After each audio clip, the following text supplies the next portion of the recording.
নমস্কার, কেমন আছো সবাই? আমার একটি নিউ ব্লগে সবাইকে স্বাগত জানাই। নমস্কার, আমি মুন্না। আমি কলকাতা ওয়েস্ট বেঙ্গল থেকে। কে কোথা থেকে অবশ্যই জানিও। আজকে একটা খাবারের রেসিপি নিয়ে হাজির হয়েছি। এটাকে অনেকেই দেখে ভাববে যে ডিমের অমলেট, কিন্তু একদমই নয়। পুরো ভিডিওটার সাথে থাকো, দেখলে বুঝতে পারবে। এটা একটা ভেজ খাবার, কিন্তু আমি পেঁয়াজ দিয়েছি যদিও। আর এটা কোনো বেলার ঝামেলা নাই, মানে বিনা বেলেই আর কি বানানো যায়। আর এটা খুব সুন্দর একটা হেলদি খাবার। আমি প্রথমে সবজিগুলোকে গ্রেট গ্রেট করে কেটে নিয়েছি, দেখে নাও। গাজর নিয়েছি, টমেটো নিয়েছি, পেঁয়াজ নিয়েছি, বিনস নিয়েছি আর ধনেপাতা নিয়েছি। অনেকে চাইলে অনেক রকম সবজিও দিতে পারো, শীতকালে বিভিন্ন রকম সবজি আছে, কিন্তু সেরকম কিছু দেওয়া যায় না। অনেকে আলু দিতে পারে, ক্যাপসিকাম দিতে পারে। আমি আলু টালুগুলো আর দিইনি। এই সবজিগুলোকে ভালো করে কেটে ধুয়ে নিলাম। আমি পুরো রেসিপিটাই এখানে দেখিয়েছি। পুরোটা দেখলে আর কি বুঝতে অনেকেরই সুবিধা হবে। এটা সকালবেলার ব্রেকফাস্ট, খুব হেলদি আর পেট ভরা একটা ব্রেকফাস্ট। এটার মধ্যে আমি এবার আটা দিয়ে দিলাম, মানে অনেকে আবার ময়দাটাও দিতে পারে। এবার আমরা যেহেতু আটাটা খুব বেশিই খাই, তো আটাটাই আর কি দেই। ময়দাতে তো প্রচুর পরিমাণে ফ্যাট থাকে, আর ওটা রেগুলার ওয়াইজ খেলে ক্ষতিকারকও, তো ওই জন্য আমি আটাটাই বেশি মানে খাওয়া হয় আর কি। আর একটু কাঁচা দুধ দিয়ে দিলাম, যেহেতু এটাকে আবার সেঁকা হবে, ওই জন্যেই কাঁচা দুধটা দিলাম, লবণ দিলাম, দিয়ে ভালো করে এটাকে মিক্সড করে নেব।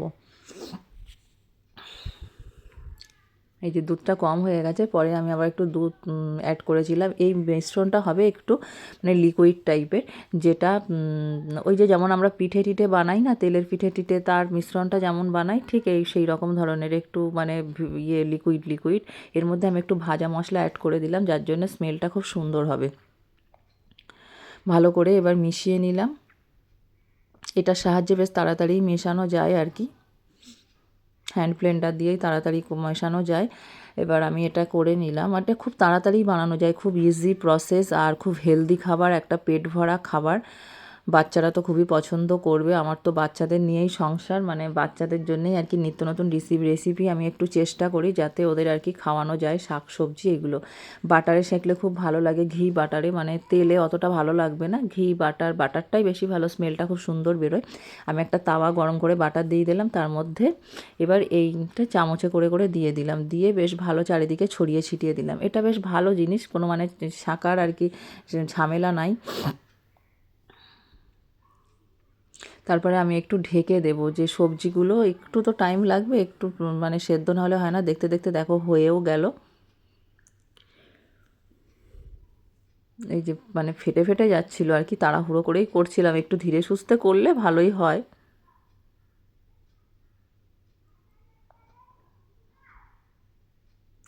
তারপরে ওই পিঠটা সেঁকার জন্য একটু বাটার দিয়ে দিলাম।